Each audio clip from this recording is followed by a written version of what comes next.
heat is off in our office. We're freezing cold over here, so sorry. That's fine. How are you guys today? Good. How are you? Yeah? You have tomorrow off? No.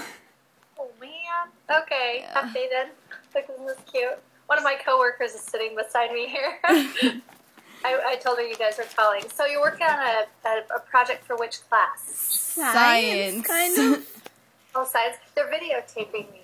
Yeah. On their phone. I feel silly that I'm bundled up. Oh, well. That's okay.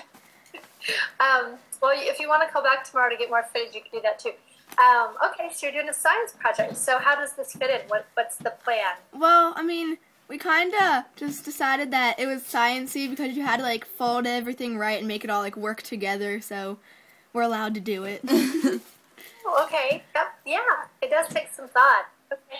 So are you going to make a dress? Is that the plan? Yeah, we're hoping. Try. Okay. Well, do you want me to tell you some tricks? Yes, please. Yeah. Okay. All right. One of the things that I find to, well, okay, there's a couple. I'll start with my list. One of the things that will help the dress function the best is if you make sure that it stays on the model. And the way that I do that, I will show you here. Can you see the dress back here? Yeah. Yeah. Okay. This is my newest dress that I made just about a month ago. And the way that I start every single dress is underneath, I build everything on this corset. So you can probably go to like a secondhand store or something, or even raid your mom's closet. I'm kidding. And find this fully boned corset. So it goes down to the waist. So it's a bra that goes down to the waist. And then what I do next is I sew Velcro on each end. I take off the snaps and just sew the Velcro on. Can you see that? Yeah. Okay. So, and I do this really wide Velcro, and that way it stays on the girl really well. So I highly recommend that. And also what it does is it adds the structure so that the dress, if it tears or if it rips, you don't have any malfunction. And, you know, like any moments where she loses her top. That's really pretty. Are you going to have somebody wear it? We don't really know. I mean, our friend who's over there wants to for her cousin's wedding. But yeah, we're not really sure. She wants to wear it where? For her cousin's wedding. You would be the party. Is she gonna wear it in your class, like to show it off? Yeah, we have to like put it on like a mannequin or something, cause I have one. I think you should find someone to wear it in your class. It would be much more dramatic. Yeah. Okay. Because it's a lot of. Is that one? What's that one made out of? All right, so that's my first tip. My second one would be. So then you can build out the whole bodice of the dress, and you can just do layers of paper on top of the bodice. And I do different designs. I mean, I don't know if you saw this one. This one is on my wedding blog. I have a blog that I do paper things, so this is on that. You can find a picture if you want me to email it to you, I will. This one's a little bit simpler because I just designed the paper. I printed the paper on an 8.5 by 11, but you can use anything. I've used magazines before. I don't know if you saw my Vogue magazine dress. Oh yeah, I saw it. Yeah. You found that one? Okay, it's on my Facebook. But you could use wrapping paper, you could use wallpaper, almost any kind of paper if you want to. I think it would probably be easier for you to find paper that's already done. Wallpaper would be great because it's a little bit tougher. But what you do is you designed the way that the paper moves around the girl. Think of the shapes. You know, you want it to kind of accentuate her figure, and you want it to accentuate her waistline. And that's kind of a natural way that she'll move. So that way you won't have funky tears and rips. So that's science right there, right? Yeah. Well, maybe not. So then my third tip of how this works is that the dress, the skirt from the waist down, needs to be fluid. So you want to have layers and layers of strips. and I actually take the paper and I curl it against, I'll curl it against the tabletop to give it a little kick. But the more layers you have, the more it will move when she walks. And then it has this beautiful flow to it, and it doesn't look stiff. Most of the paper dresses I've seen people make kind of have this stiffness, you know, when they walk. It kind of, This one doesn't do that. I mean, people don't even know it's paper until they hear the rustle or come up and touch it. So those are my 3 big tricks. Okay. How long does it take you to make one of them? Yeah. I generally say about 10 to 20 hours, depending, because like I'll design what goes on the paper and then print the paper.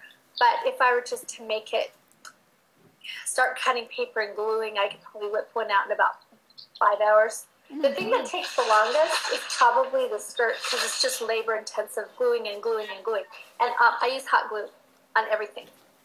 Once I get the dress, you know, the Velcro sewn on the back and the corset on the mannequin, everything from there is hot glue. Oh. I get burns. Yeah. So, so about that long, yeah. So if you have friends helping you, cut strips and, yeah. Okay. Was your first one like the hardest to make, your first dress? The first one is actually on my website. That's the Vogue dress. That one, you know, it probably took a little longer because I was experimenting, and I think the more dresses I make, the quicker I know how things work and how things don't work. I could show you another one back there that is probably one of my favorites. That's a little more complicated. This is a really simple way to do it, where you just do layers of paper. But I have one back there where I actually did folds, and the folds make, you know, they wrap around her torso, so it makes this beautiful line work. And that's a little tricky. I mean, because you have to kind of think it through, and sometimes it doesn't work. Sometimes, like the Vogue dress, I did the bodice. I was working at night, trying to get it done. Hated it, ripped it off, and started over. So sometimes I do that. But I think the more that dresses I do, I'm a little more clued in at the beginning of how to make them work. So, so for me, it's all about making sure that it looks like a figure of a girl, not a big block of paper. Mm-hmm. Flows when she walks. That's important. Those are the 2 important things for me. This one. Making these dresses. What would you call your job? How old are you guys? We're 13. Are you? Okay. Yeah. Okay. We have we have a couple of questions. Okay. So, what would you call your job title?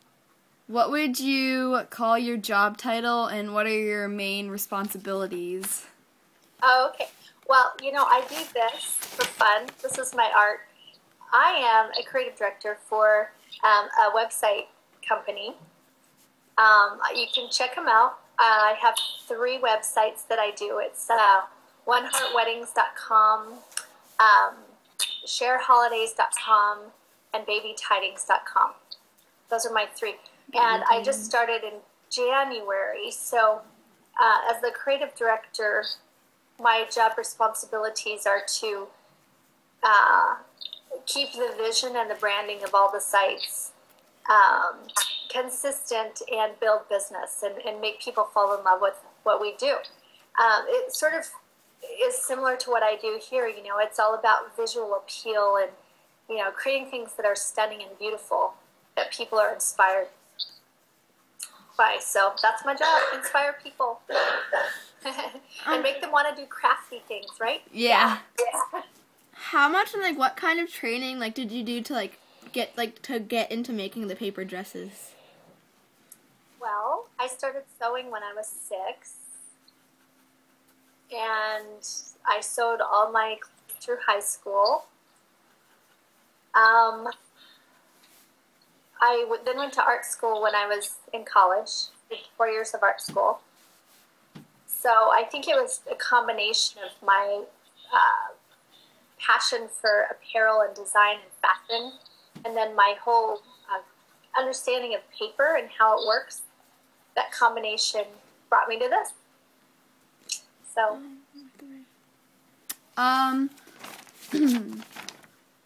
What skills, strengths, and personality traits are